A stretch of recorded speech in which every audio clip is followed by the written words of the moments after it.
me before. Adia baako amwamu ye vindictiveness. Director of elections for the MPP. Why you director of elections? Me pam to the day of election, Musa say no way. If as Marco, da ye to abanu no way. Ya money budget. One ko police stations bia, one ko bia, obia nipa bia je party na boss ya mani who can you mbedi do atam udi di matam me fa mo no kro ma kan kire wo no atefa dan so obi yendai boy di musa no koye adwuma ho office no oye adwuma ho office obi anfi no me ye wo ha afedu baby asem bi be kwaso a one radio station peneka sauti se one radio station na ka se kim no na president Mahama an appointment away fekeke di amontana ho kan ko nka bi ma wo kwa wo seska wo seska die wo se post wa ko di post a sika na wo wia no mi metra radio no so na mi nifendo etina se ya twon samanko ni ade wo konya yuo ko ase Ghana fo nso de na Ghana fo yesi ada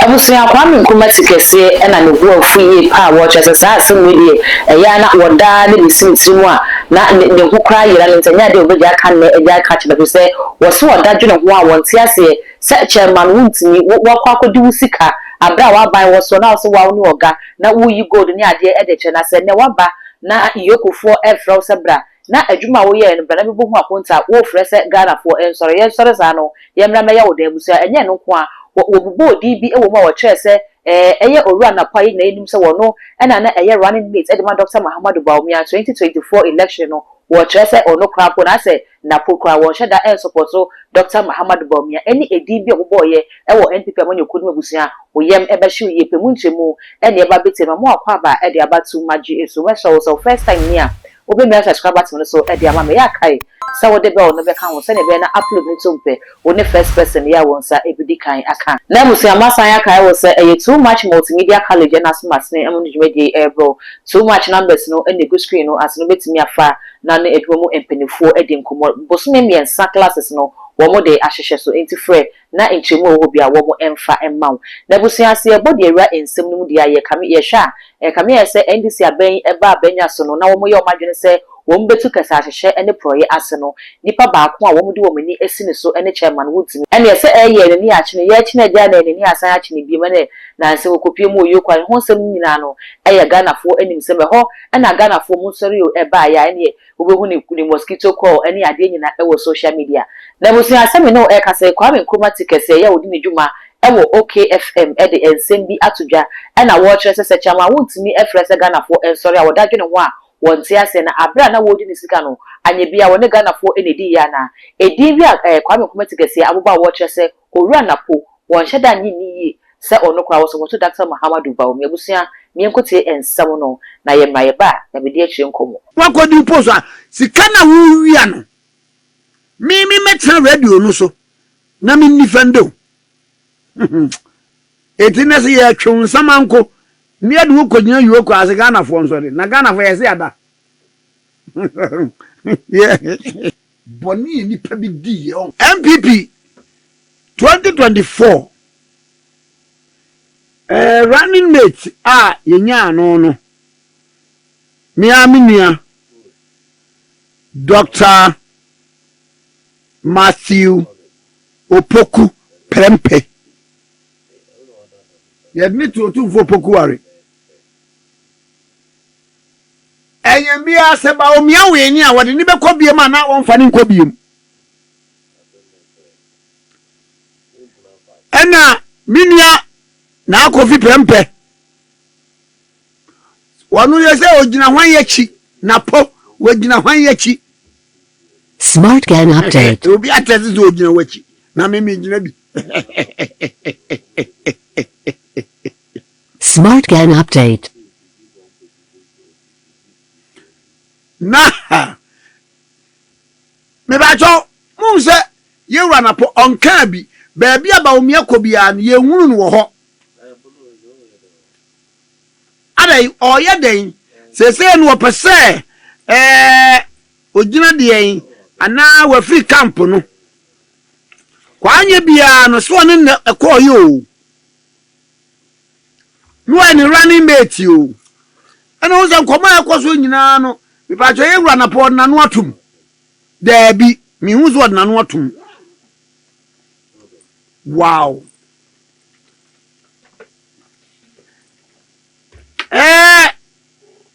Wamu ananado ma wamu appointments.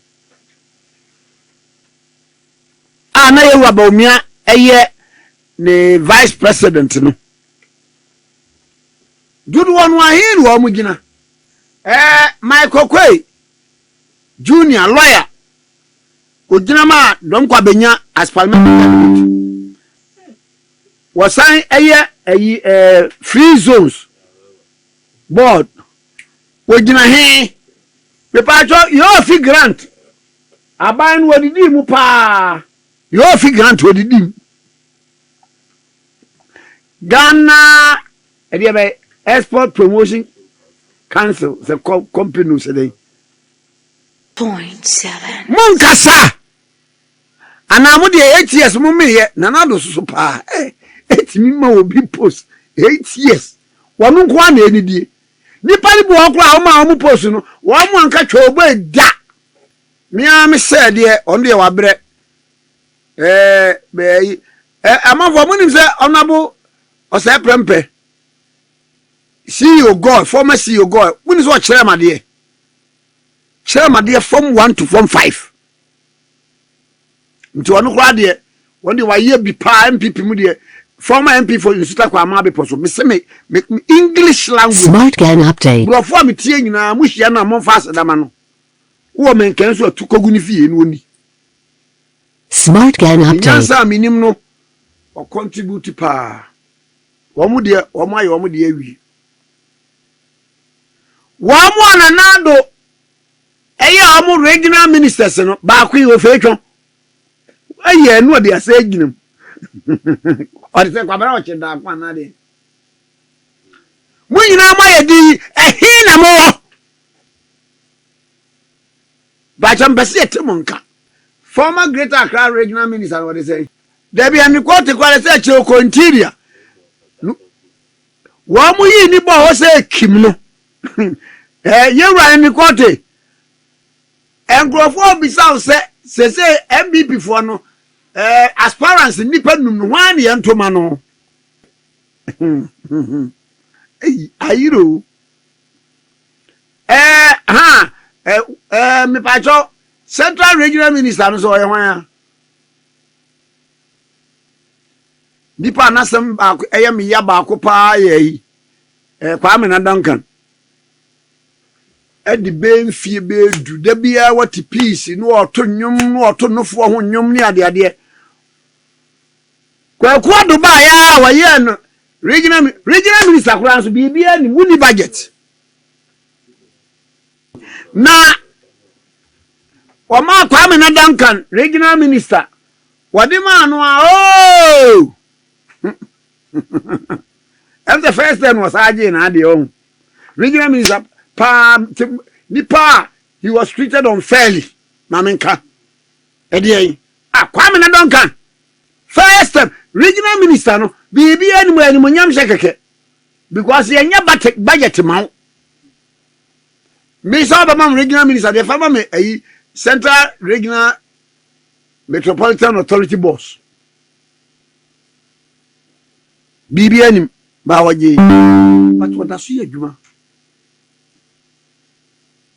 na mumu bi won so ya ye mfanye mu di ekom ani no mu anhwe nyanza tire bia me ofa na na obi boy me di ne ho ya pa ye ne ne hye Bawumia de na se wa ha Bawumia Bawumia ade ni teki no shape no ha na o mo gifiri ni sam ye ti committees pa ya mfana nka committee ba ko nti agro no se wo di ni emuwa no atwa so Smart Gang Update. hwe me bubo wa mo a na do danko akufuado na dawroma wa mu de wo mu call Ghana Post and Harbors Authority yedi bi ko GRA ebra ase party ni ko opposition no ba cho watu obi anka da so bi anti obi anka ba ishran ka John Dramani Mahama na MPP amanyoko no problem wa mu wo ba ko ne se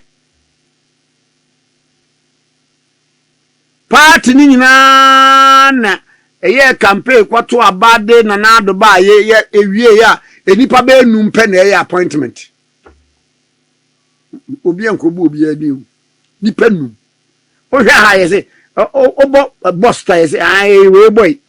wo bo eyi a minerals commissioner we nipa no de na kwhye ho wo boss ne tie we nipa wo bo we nipa wa mu ma post nu ma wo mu ankasa ma post Crescent Bank Deputy Director no e ho aba ebufuo nu a e wo ho no entwa ayo Okay FM mu titi asem na mu titi asem yi 7 mu titi ni we na nipa baako ono de ese party ni ba ye party ni ma ne dia odi aban saa ATS edu e ba bo so ankoma kwa no abre ba president say o mere bia me no na be call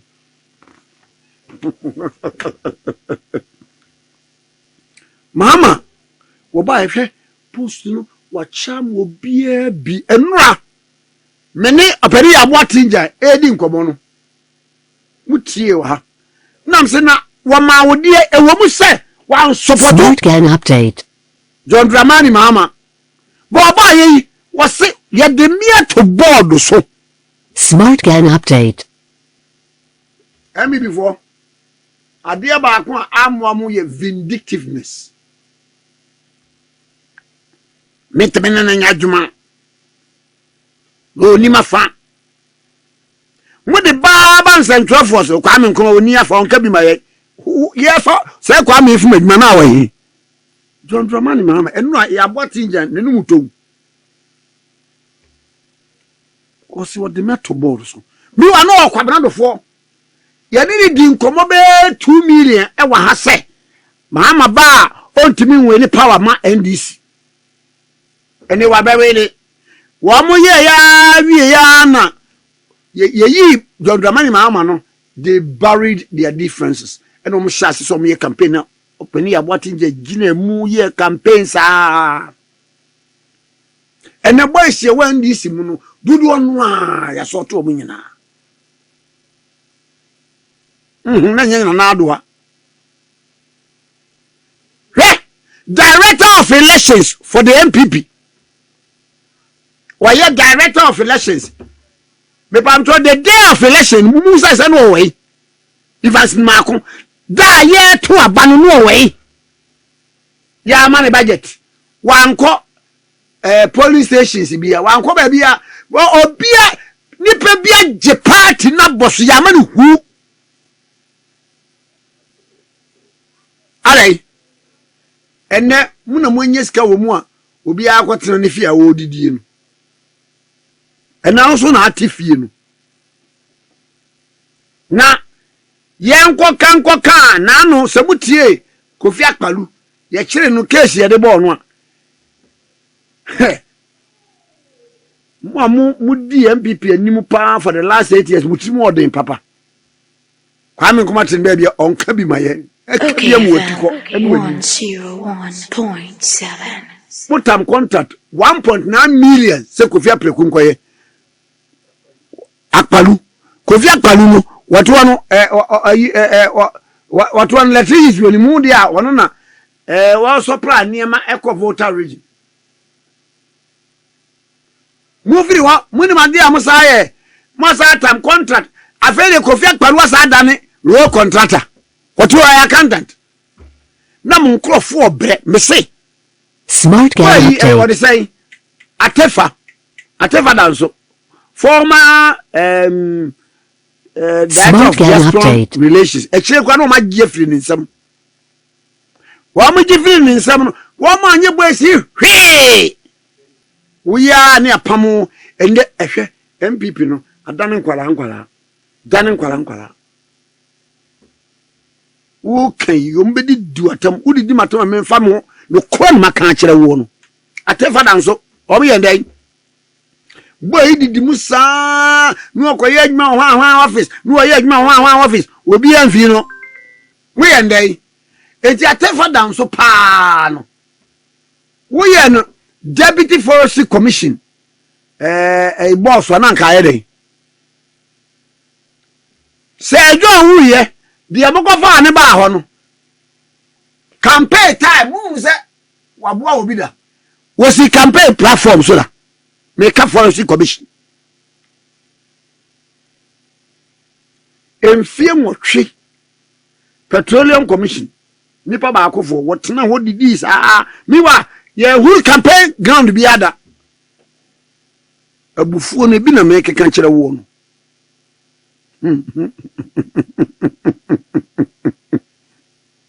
abufuo no e bi na make kan kire wo no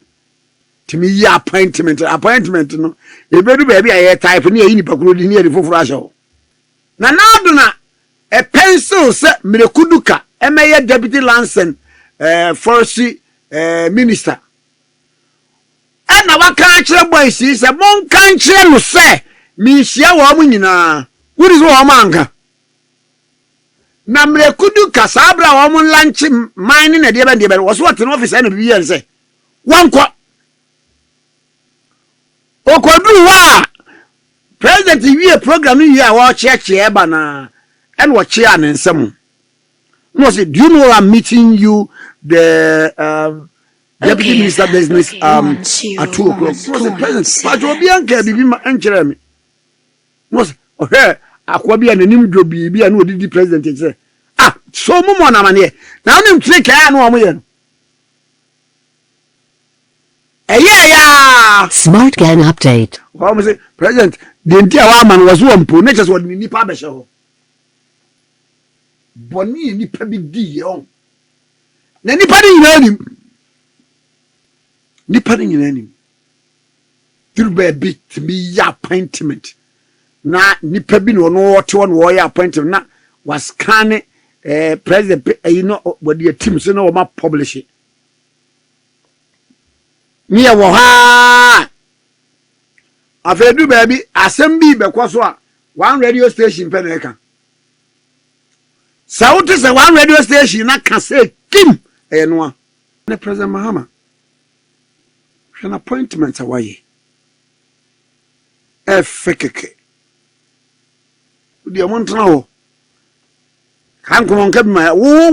who's this cat? Who's this cat? Who's the post? What could you post? Sikana Wiano. Me met radio no so. Namin Nifendo. Esa da no train e kasa.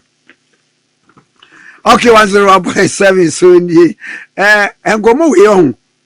medi sa nkomo ya che etinese ya twon samanko ne ade wo konyina yiwo ko ase Ghana fo nso de na Ghana fo yese ada Abusi akwami nkomati kase ne nsam ene yakwa akuti aba no so be jawaje nche e comment section ho e de amame na fe we me subscribe to so e too much eje yakai so the notification bell no e beka ho sa no upload this on my pro na wanya enkaya mo se ne ensam no ni nyina isisi all the social media platforms so ko wa e too much gh subscribe no like no wa share na afofo so ene bi ahwe me den e de dark code